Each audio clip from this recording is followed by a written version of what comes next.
Hi everyone. I'll be out of town, so here is a recording of my presentation. I will start with the planning for the planned sale, and then talk about what I plan for my wristband this spring and summer, what I have done on the layout and the season extension, and then share a little bit lesson learned from my past 2 years vegetable garden practice. So all the plannings are pretty much a backward process. In order to know how many seeds we need to do and when we should do the seeding, we need to start with what we want to sell, how many we want to sell, and when we are going to sell it. With that goal in mind, you need to check what is your capacity. Based on the plant's harvest rate and the spacing requirement, you will know that whether the capacity you have will be able to meet your sales target. And then talking about the time to market, since it's the spring sale and I'm going to do the direct sow, so it's pretty straightforward, just the days to the germination plus the days to maturity. With that in mind, you'll be able to calculate it when you need to do the seeding. Then how many seedings you need to do, that will need to consider about the germination rate. Either we can get that information from the seed company or do some germination test, or basically you can just do the overseeding in case it's a old seed. So going through this process, you'll be able to figure out how many seeds you need and when you need to do the seeding. So May 8th is the date. I look it up on the internet by zip code. The last frost day in my area is somewhere between April 22nd and May 15th. So I decided to go with the cool crops, the radish and the baby lettuce. They are pretty much frost resistant. And also I plan to have them in the raised bed. And in addition, I have the green onion as a backup just in case anything goes wrong. So here is a workbook that I created to track my veggie garden practice here. They started with the seed inventory. You can see I have a bunch of the radish. I just love them. So I picked these three highlighted ones because they're all the old seeds from the 2015, and they have the similar specs, the days to germination, days to maturity, and also spacing requirements. So it'll be simple to harvest and maintain. And the same thing with the lettuce. So now it's time to figure out how many I can possibly grow. On my raised bag is 3 by 8. So for example, I plan to harvest 15 pounds of radish. Those are small radish, French breakfast, Rudolph, rainbows. So it could be somewhere between 4 to 6 pieces per pound, meaning I would need to have 60 to 90 plants.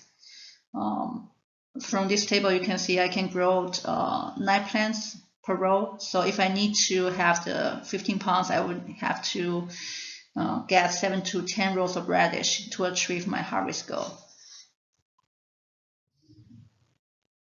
Then I need to figure out when and how much or how many seedings I need to do. I create this entry. It's basically using instead of the last frost day here, because I'm doing the direct sowing. So I'm using the last harvest day, which is 1 day before the go-to-market day.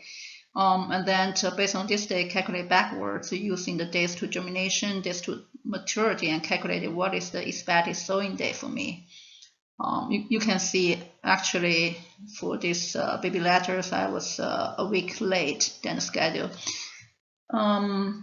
At the beginning, it went well because it germinated much faster than expected. And then I have some bird issues and lost most of them. That was a mistake I made. I left the hood open for almost a whole day. And the birds just have a buffet there. Anyway, this is just a work table I'm using to calculate when I need to do the seeding. And this number of the seeds is what I did. You can see I overseeding a lot on the radish because they are old seeds. Okay, so here is the layout for the raised bed. I have 3 types of radish here: the French, F for French, R for the rainbow, and RD for Rudolph. And then I got the baby lettuce in the center. And on the east side and the west side of the raised bed, I also get some herbs, and the basil is on the west side, and that is the place later on I plan to have some tomatoes there. Okay, so early this April, I also start indoor seeding for some warm crops. Here is the layout I have for this late spring and summer. After moving out the radish, I plan to transplanting the tomato, cucumber, eggplant, and hot pepper. And I think the shade created from the tomato, cucumber, and eggplant will be beneficial for some cool crops, the leafy veggies like the lettuce and spinach. So I will do some succession planting over there. And then I will have more herbs besides the basil and the cilantro. I probably will have some other herbs planting as well. So the same thing for the warm crop scheduling. The only difference is here, besides the sowing day, there is a transplant day, and both of them need to be based on the last frost date.